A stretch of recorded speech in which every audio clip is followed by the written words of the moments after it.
Hola, ¿qué tal? Gracias por estar con nosotros en este programa Horas México. Horas México será un espacio con poder ciudadano con aquellos personajes que son parte de la sociedad civil, del mundo académico, del que vemos pasar por las calles, en los centros comerciales y en los salones de clase. Afortunadamente también opinan y desean aportar su conocimiento, su experiencia e ideas para resolver los problemas de su país, de nuestro país, del país de todos, nuestro querido México. Acompáñenos a este nuevo espacio que le ofrece comunicación con causa, a escuchar y vibrar con la voz anónima, ciudadana y de la comunidad. La voz ciudadana que no debe ser marginada, escondida o reprimida por decisiones de las élites políticas, aquellos que han fallado por décadas, que han prometido y nunca han cumplido.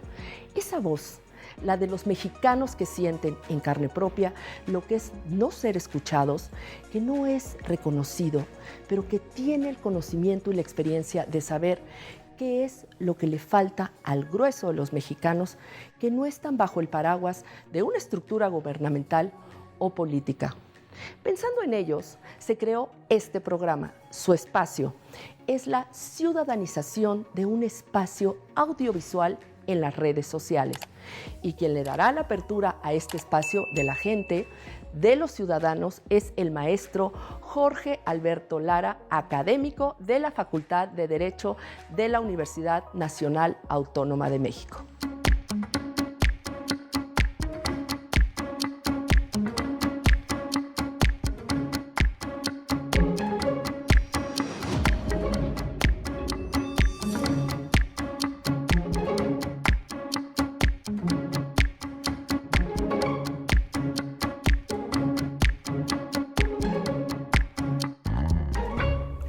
Jorge, qué gusto recibirte en esta tu casa, Horas México, y sobre todo que tú eres un gran activista y además un gran académico en dos instituciones pues muy prestigiadas. Y es por eso que yo quiero preguntarte, ¿qué se entiende por sociedad civil? Esa sociedad civil que hoy empieza a salir a las calles.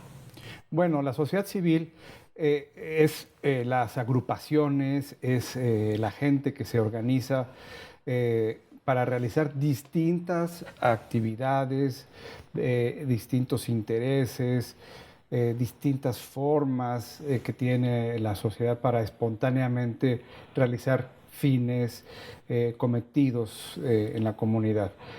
Una nación, un país, pues está formado por la población, lo que comúnmente se le llama el pueblo, y tiene autoridades formalmente constituidas, el Congreso, el presidente, el gobierno y demás.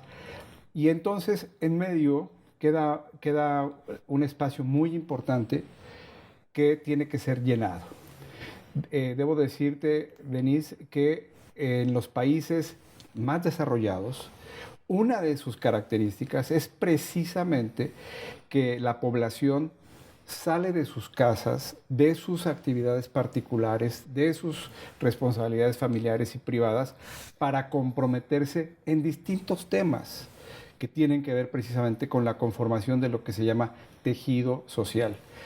Una sociedad, mientras más tejido social tiene, mientras más fuerza tiene en estas estructuras intermedias que llamamos sociedad civil, y también se la conoce de otras maneras, es una sociedad mucho más democrática, es una sociedad mucho más próspera, es una sociedad mucho más solidaria, es una sociedad mucho más actuante.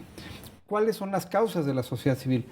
Pues son tantos los problemas, son tantas las agendas que son múltiples. Puede ser temas ambientales, pueden ser temas de género, puede ser temas de filantropía. En filantropía, tú lo sabes muy bien, hay una gran cantidad de organizaciones de sociedad civil que atienden niños en situación de calle, que atienden a personas con distintos padecimientos, a gente que tiene necesidades especiales, pero también hay sociedad civil en temas específicos. Están, por ejemplo, los muy respetados animalistas, están también pues quienes se dedican a la observación del trabajo del gobierno a través de observatorios en temas de seguridad, en temas de desarrollo social, en temas de gobernanza, en temas de transparencia. Es decir, es un abanico muy amplio muy robusto de causas, ¿no? De actividades, de agendas para precisamente generar un cometido de la sociedad, de la comunidad. E insisto, lo importante, lo necesario es impulsarlas, es gestionarlas, es acompañarlas y por supuesto desde la perspectiva particular individual, pues pertenecer a ellas. Claro. ¿No? Porque eso es justo lo que, insisto, caracteriza a muchas sociedades de países que decimos, wow, son países muy desarrollados, con un alto nivel de desarrollo político, económico, social, Y pero democrático. y democrático. Pero si le buscamos un poquito, vamos a ver que parte del secreto de ese desarrollo es esa entrega que tiene la gente. No digo que es gente que no tiene su trabajo, que no tiene su familia, que no tiene muchísimos problemas de por sí, ¿verdad?, que atender en casa o en su profesión o incluso en su escuela, pero que se da tiempo y tiene el interés también de poner su granito de arena en la sociedad. Justamente eso es Horas México, darle horas a nuestro país, aunque tienes a tu familia, tienes el trabajo. Y dime una cosa, ¿qué nos falta en México para seguir llenando ese hueco que tú muy bien mencionas y que más sociedad civil llegue a esos, más bien, más población, porque digamos que es una población que se convierte en ciudadanos activos? ¿Qué nos falta en México para lograr que nos volvamos mucho más activos y logremos llenar esos espacios? Bueno, es una muy buena pregunta que tiene muchas respuestas, incluso respuestas que van a la profundidad de lo que llamamos la idiosincrasia del mexicano, ¿no? Lo decía Octavio Paz en El laberinto de la soledad. Fíjate qué nombre, ¿no? Octavio Paz, el gran poeta mexicano, premio Nobel de Literatura, en su observación sociológica, cómo pinta al mexicano un ser solitario. Así es. Y yo creo que esa es, primero, el diagnóstico, ¿no? Ahora hay que entenderlo, asumirlo y trabajar en él. Tú como terapeuta y psicóloga lo sabes, ¿no? Primero hay que saber cuál es la dolencia para poderla entender. Así es. Octavio Paz nos decía esto, que somos muy ensimismados. Y ese ensimismamiento, esa soledad o ese retraimiento, pues se deriva también de causas profundas de nuestra historia nacional, de las heridas que venimos arrastrando. Traumas históricos. Traumas históricos, sociológicos, etcétera, que ahí están y que, bueno, hay que entenderlo, ahí van a estar siempre, pero tenemos que dar el paso adelante. Y entonces, en lo personal, abrazar causas, en lo personal, ser hasta un cierto punto filantrópico, ¿no? Y ver qué es lo que me apasiona, etcétera. Y mucho viene, Denise, de la formación de los niños. Por supuesto. Mira, déjame decirte en mi caso personal. Yo tuve la fortuna, por ejemplo, desde muy pequeño, involucrarme en el movimiento escultista de los Boy Scouts, ¿no? Entonces, ese es un gran ejemplo de sociedad civil para muchachos, para niños, para adolescentes, en donde, pues, tú participas, das horas, te comprometes y ahí además pues te generan una escala de valores, de participación, de hacer, como decimos en los Scouts, la buena acción del día, ¿no? Valores cívicos, valores éticos. Pero así como está el movimiento escultista, pues hay clubes de música, clubes de deporte, clubes de distintas actividades recreativas, y todo va conformando este tejido social, el que debemos sí entenderlo. En la medida en que tengamos más y mejor tejido social, vamos a ser una sociedad más democrática y, por supuesto, más armoniosa y próspera. Estamos hablando de que es una cuestión de formación. Bueno, ahorita yo creo que coincido por eso contigo, porque a mí desde chiquita también me llevaban a barrancas, a ayudar a la gente, al Peñón de los Baños, allá a ayudar también en los consultorios médicos. Yo creo que es una cuestión de formación para que los niños vayan viendo que es necesario no solo generar esta empatía, sino también el servicio social, ¿no crees? Y dime una cosa, es necesario que la voz de todas estas personas que salen de yo le voy a decir, de su confort, para estar involucrado en las necesidades de la comunidad, esta voz es necesario que sea escuchada por las autoridades. Es indispensable. A mí me tocó, por ejemplo, trabajar en la Secretaría de Gobernación. Yo fui comisionado para el desarrollo político una subsecretaría que una de sus misiones, que para mí era central, era precisamente la aplicación de una ley que hoy está abandonada, Denise.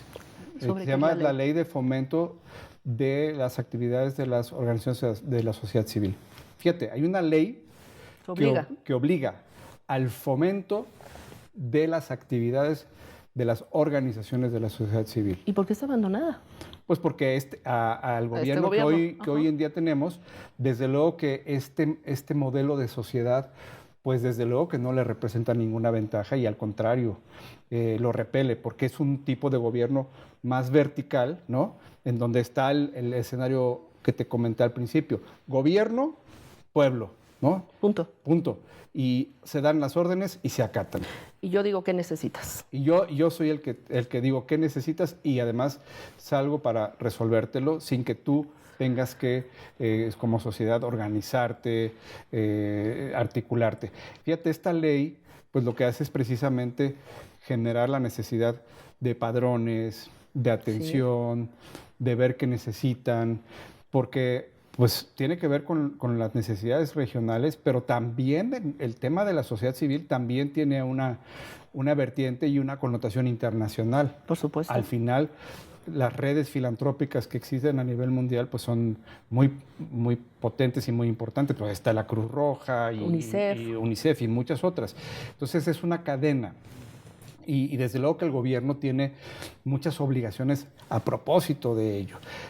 ¿A qué gobierno no le conviene que haya un buen tejido social? Pues al gobierno autoritario. Por supuesto. Porque una sociedad bien organizada va a exigir, va a pedir, va a inconformarse. Va a denunciar. Va a denunciar, va a vigilar, va a controlar, que es lo que todos desde nuestra perspectiva ciudadana tenemos que hacer. Como país democrático. Claro. Eso es la democracia. Y dime una cosa, debe ser justamente estas organizaciones, la sociedad civil organizada, el eje de la política, el eje de las políticas públicas. Pues mira, ciertamente en un país con tantas necesidades podremos hablar de varios ejes, pero la ventaja de la que tiene las organizaciones de la sociedad civil es que son buenos interlocutores, porque muchas veces son interlocutores que te van a transmitir, que te van a ti como gobierno, te van a direccionar, te van a facilitar el punto de encuentro con los sectores de la población que requieren de más y de mejor atención. Se habla mucho, por ejemplo, de los modelos de democracia participativa y sin duda que en la democracia participativa la sociedad civil es la protagonista de la deliberación, de la discusión y de muchas veces de la ejecución y hasta de la vigilancia, ¿no? Entonces, yo creo que la sociedad civil puede estar en todos los tramos. Nuestra ley, nuestro modelo democrático que se plasma en la Constitución y nuestras leyes, algo reconoce. Está el Plan Nacional de Desarrollo, que habla precisamente de la necesidad de hacer consultas a la población. Debo decir, Denise, que este Plan Nacional de Desarrollo que rige en este sexenio no fue consultado con la sociedad. Entonces, aquí por eso tenemos... Qué ironía, ¿no? Bueno, y además es una falta grave a la Constitución. Por supuesto que sí. ¿Qué se necesita justamente este gobierno que no atiende? Y nosotros como sociedad civil que estamos levantando la voz, lo hemos visto en varias manifestaciones de la sociedad civil, para que este gobierno o cualquier gobierno que llegue no solo nos escuche, sino para realmente consolidar ese país del que pues tú nos planteas y que yo creo que sería el ideal para vivir en México, ese país de progreso, un país democrático, donde realmente la sociedad civil sea muy activa. El gobierno no va a dar nada que no se le presione y que a través de los mecanismos democráticos no se le exija. Porque este gobierno está en una situación también de confort, ¿no? De mandar totalmente bajo un modelo vertical. Pero ya dijimos, bastaría con que se aplique la ley. La propia ley que obliga a consultas desde la Constitución, que obliga a un plan democrático de gobierno, que obliga, por ejemplo, a la existencia de distintas instancias de consejos ciudadanos, de monitoreo ciudadano. Y esto tiene muchas avenidas. Por ejemplo, en el Congreso Federal, Cámara de Diputados, Senadores, existe el modelo de Parlamento abierto, existe la ventanilla de atención a la ciudadanía y a las organizaciones de la sociedad civil. Y pues también hay que decirlo, yo creo que esto debe suponer un acompañamiento entre las propias organizaciones, porque como en todo, lo sabes, también pues hay distintas agendas, distintas prioridades. Luego dicen que el que tiene más saliva traga más pinole, ¿no? Y luego a veces también hay un campo gris en donde se puede confundir el activismo social o la organización con otro tipo de prácticas que tampoco son deseables, ¿no? Entonces, sí es todo un tema que requiere de atención y de mucho trabajo. Yo he participado en varios parlamentos abiertos, sin embargo, hay temas que hoy están en la agenda y no se nos convoca a la sociedad civil cuando son temas que nos atañen. Desgraciadamente, yo he visto en esta administración particularmente que no nos convocan. ¿Es así? Desafortunadamente, Denise, en estos 4 años de este gobierno, de este partido que fue electo en 2018, esta ha sido la tónica, no solamente en el gobierno federal, sino también en el Congreso. No se convoca y lo que es peor, a mí también me ha tocado participar en parlamentos abiertos, se convoca muy a regañadientes a los expertos en distintos temas. Así es. A que den sus opiniones sobre proyectos de ley. ¿Y se toman en cuenta al final del día? Nunca. Nunca. ¿No? Hemos visto parlamentos abiertos donde no se toma en cuenta una sola de las opiniones vertidas por los expertos. En la reforma energética. En reforma energética, en reformas fiscales, en reformas de seguridad, en una gran cantidad de reformas, porque el presidente pues también ha dado la orden muy antidemocrática desde mi punto de vista, de no moverle una sola coma a sus proyectos. Entonces yo digo, ¿qué sentido tiene que hacer que se haga una simulación cuando no se le va a mover una coma a lo que el presidente les manda a los diputados de su partido, que de antemano sabemos que ni siquiera leen los proyectos? No, bueno, ya lo vimos con el Plan B, ¿verdad? ¿Y consideras que en nuestro país debe ser formulado y planteado otro contrato social surgido de la sociedad civil? Bueno, es que yo creo que el contrato social que hoy tenemos da cabida. Este contrato social es potable para que la sociedad civil regrese por sus fueros a lo que alguna vez pudo haber existido. Mira, te comparto que cuando estuve presidente en Gobernación, yo hacía convocatorias frecuentemente, tanto en Ciudad de México como en otras ciudades del país, para que asistieran al encuentro distintos grupos de la sociedad civil. Llegamos a tener reuniones con lo que era el consejo de más de 200 organizaciones de todo tipo. Y entonces se generaba una interlocución incluso entre ellos mismos, ¿no? Así es. Y todo eso, pues, de alguna manera empezaba a llenar estos espacios. Pues tú sabes que la democracia muchas veces es como las mareas, ¿no? Va y viene, o son ciclos, ¿no? Ahora la gente en el 2018 optó por un modelo pues muy vertical de gobierno. Yo quiero suponer pues yo hago votos para que eventualmente volvamos a un sistema político social mucho más horizontal, en donde de verdad haya una democracia participativa. Totalmente, me recordaste, yo era parte de la Comisión de Niñez, con la organización que presido, en Gobernación, y me recordaste justamente cómo hacíamos comunidad, nos apoyábamos entre todos, aunque eran diferentes temas diversos, nuestro mayor interés era la niñez, y lográbamos grandes acuerdos, y sobre todo coincidíamos y nos apoyábamos entre nosotros. Era un gran ejercicio de democracia participativa. Hoy yo no he sido convocada. Eso no existe. Eso no existe. Mira, regresando a Octavio Paz y el laberinto de la soledad, ciertamente somos ensimismados, ¿no? Somos taimados, somos desconfiados, pero también somos muy solidarios.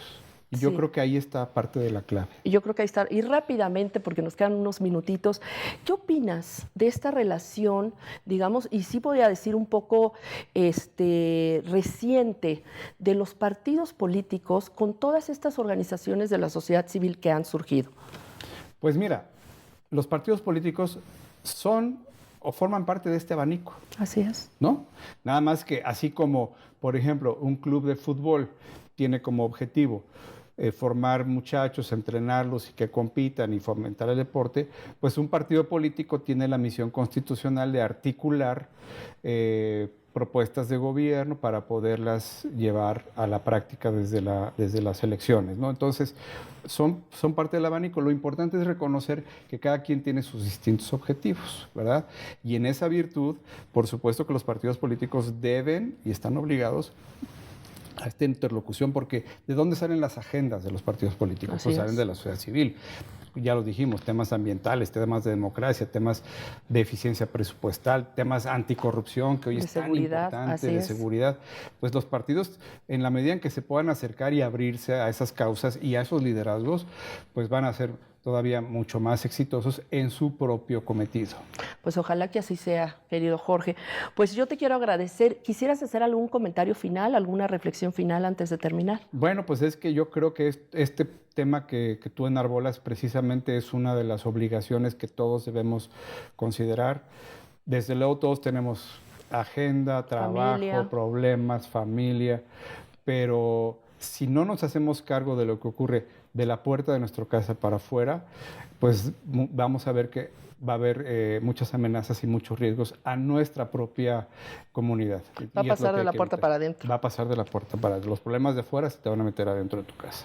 Así es. Pues muchas gracias, Jorge, por estar con nosotros en este programa Horas México y seguimos en contacto. Claro que sí. Muchas gracias.